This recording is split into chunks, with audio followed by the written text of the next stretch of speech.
Oke guys, balik lagi di Dempo Channel yang akan merekomendasikan kalian film-film horor, action, dan juga thriller. Hari Senin kali ini gue bakal rekomendasiin kalian 3 film horor.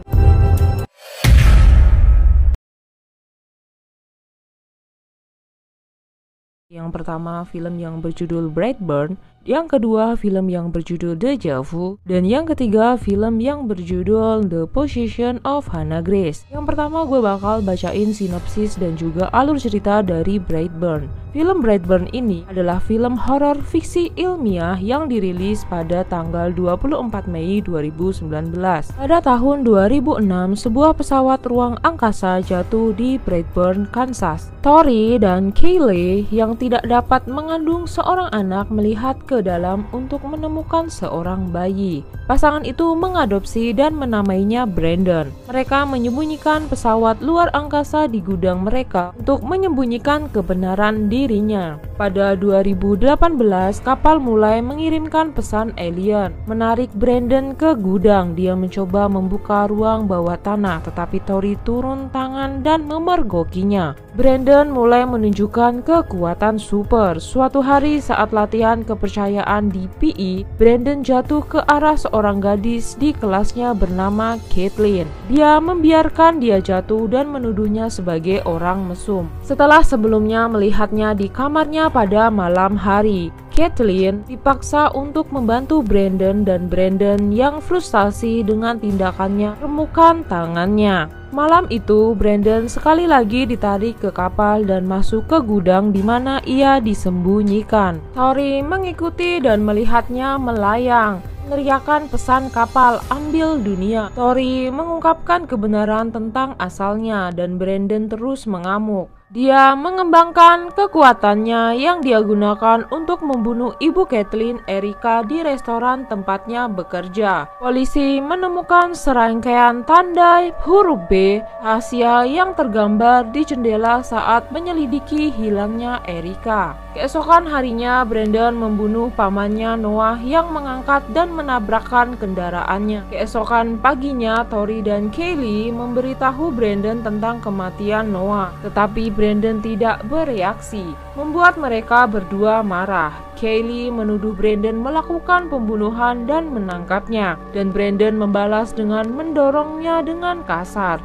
Kayleigh menemukan kemeja berlumuran darah Brandon dan menunjukkan kepada Tori, tapi dia menolak untuk mempercayainya. Kayleigh mengajak Brandon dalam perjalanan berburu ayah anak di hutan. Kayleigh mencoba untuk menembak dan membunuh Brandon dengan senapan berburu, tetapi eksekusi gagal ketika peluru memantul dari belakang kepala Brandon. Menyadari apa yang baru saja Kayleigh coba lakukan, Brandon mengejarnya dan membunuhnya dengan kekuatan panasnya. Seorang sheriff tiba di rumah Tori dan meminta untuk bertemu Brandon. Tori memberitahu sheriff bahwa Kayleigh dan Brandon tidak ada di rumah, jadi dia menunjukkan simbol yang ditemukan pada adegan kematian Erika dan Noah pada Tori. Tori menemukan buku catatan Brandon dengan gambar pembunuhannya dan pesan untuk mengambil dunia dan mulai mempercayai Kayleigh. Dia mencoba menelepon Kayleigh, tetapi Brandon menjawab dan menyiratkan dia sekarang datang untuk Tori. Brandon kembali dan mulai menghancurkan rumah, dengan mudah membunuh semua polisi yang datang untuk menyelamatkan. Ingat bahwa kapal dapat melukai Brandon, Tori berlari ke gudang dan menemukan tubuh Erika yang dimutilasi. Saat Brandon mengejarnya, Tori mencoba untuk berbicara rendah hati padanya tentang betapa dia mencintainya. Tampak berbagai momen kasih sayang yang tulus satu sama lain. Namun Tori kemudian mencoba menikamnya dengan sepotongan kapal yang menurut Brandon akan datang. Marah dan patah hati, Brandon menerbangkan Tori bermil-mil ke langit di atas awan dan menjatuhkannya ke kematiannya. Tepat saat pesawat mendekat, keesokan harinya pesawat itu terungkap secara misterius menabrak rumah pertanian dengan berita melaporkan bahwa semua orang di dalam tewas dan bahwa Brandon adalah satu-satunya yang selamat. Oke guys, kalau kalian penasaran dengan filmnya, langsung tonton melalui link yang sudah aku sediain di kolom deskripsi. Yang kedua, film yang berjudul Deja Vu. Film Korea ini dirilis pada tanggal 30 Mei 2018. Jimin merasakan kelelahan yang tak biasa selepas pulang kantor. Beruntung sang tunangan Woo Jin datang menjemputnya malam itu. Dalam perjalanan, Jimin pun mencoba memejamkan mata. Belum sempat beristirahat, sebuah peristiwa mengerikan yang menimpa keduanya membuat Jimin terjaga. Mobil yang dikendarai Woo Jin menabrak seorang wanita. Kini sang korban tergeletak bersimpah darah dan tak ada satupun dari mereka bergerak untuk menolongnya. Setelah tragedi malam itu, Woo Jin dan Jimin tak pernah membicarakannya lagi. Namun Jimin tak mampu menutupi rasa bersalahnya. Sosok wanita misterius itu terus muncul di hadapan Jimin. Dia melihatnya di kantor, di jalanan, bahkan dalam mimpinya. Jimin pun menyerah dan memilih untuk melaporkan kejadian ini. Detektif Cha In-tae terkejut mendengar pengakuan Jimin karena dalam beberapa hari terakhir dia tidak pernah menerima laporan tentang peristiwa tabrak lari. Woo Jin pun menyangkal kebenaran peristiwa ini. Dia bersaksi di hadapan detektif In-tae bahwa malam itu dirinya menabrak seekor rusa. Perasaan Jimin semakin tak menentu. Kisah selanjutnya, kalian langsung tonton aja full movie-nya melalui link yang sudah gue sediain di kolom deskripsi. Yang ketiga adalah film horor yang berjudul The Possession of Hannah Grace. Film ini dirilis pada tanggal 30 November 2018.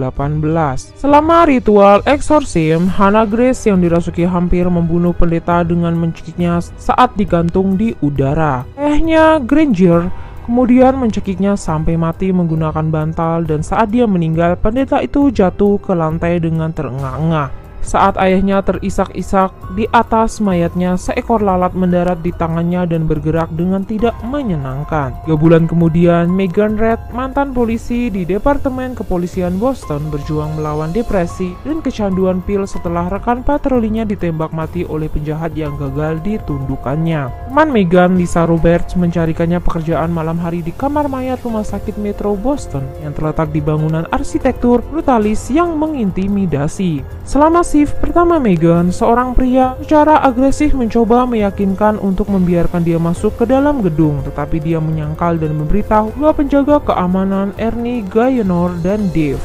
Namun tak lama kemudian, Megan membantu EMT Randy untuk memindahkan mayat seorang wanita muda yang dibunuh secara brutal, yang kemudian mayat tersebut diidentifikasi sebagai salah satu dari Hannah Grace, ke dalam gedung, dan pria itu diam-diam memasuki gedung. Randy memberitahu Megan bahwa seorang pria menikam Hannah sampai mati dan kemudian tertangkap basah mencoba membakar tubuhnya di sebuah gang. Ketika Megan mencoba mengambil sidik jari dan memotret mayat Hannah, kamera meledak dan sidik jari tidak terbaca oleh komputer. Hal-hal aneh lainnya terjadi dan Megan menjadi lebih curiga terhadap mayat tersebut. Megan kemudian melakukan penelitian di internet hanya untuk mengetahui bahwa Hannah telah meninggal selama eksorsim.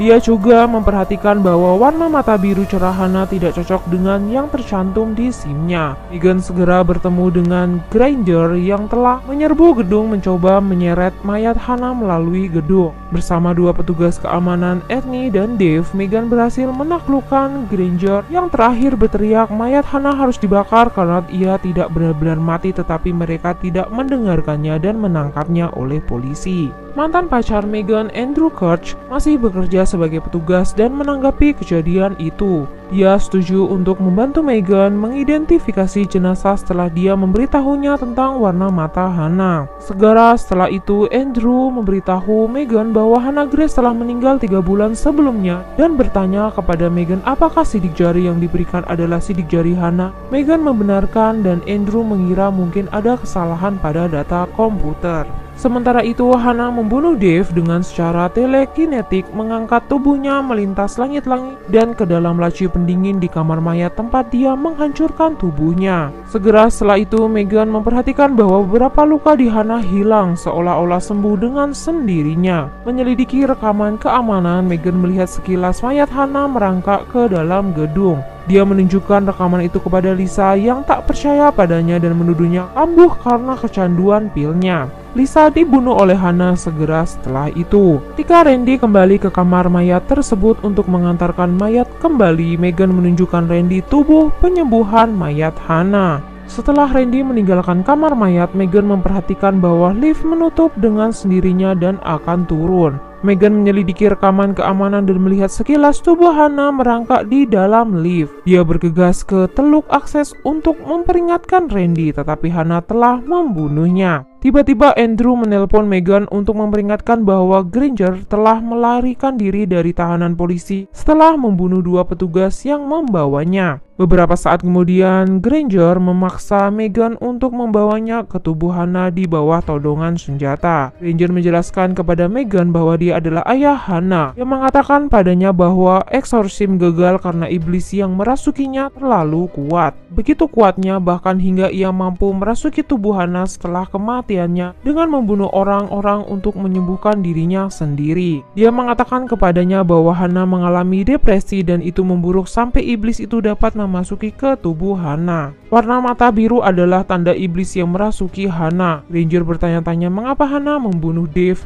dan Lisa tetapi tidak membunuh Megan. Megan setuju untuk membantu Granger mengkremasi Hana, tetapi dia hidup kembali dan mendorong Granger ke dalam api. Kemudian dia mengunci Megan di dalam laci lemari pendinginnya. Andrew dan Ernie datang membantu Megan. Hana membunuh Ernie dan kemudian mencoba membunuh Andrew, tetapi Megan memaksa dirinya untuk tenang. Dia mengambil senjata api Andrew dan menembak Hana, lalu menyeretnya ke krematorium sementara Andrew meminta bantuan. Setelah perjuangan singkat di depan incinerator, Megan mendorong Hana ke dalam api, akhirnya membunuh iblis tersebut. Kalau kalian penasaran dengan filmnya, langsung tonton melalui link yang udah gue sediain di kolom deskripsi. Oke guys, jadi ini dia 3 rekomendasi film di hari Senin kali ini. Semoga kalian suka dan juga terhibur. Ikuti terus Dempo Channel untuk rekomendasi film horror action thriller lainnya yang akan selalu gue upload di setiap hari Senin dan juga Jumat. Jangan lupa di subscribe, like, comment, and share. Bye bye.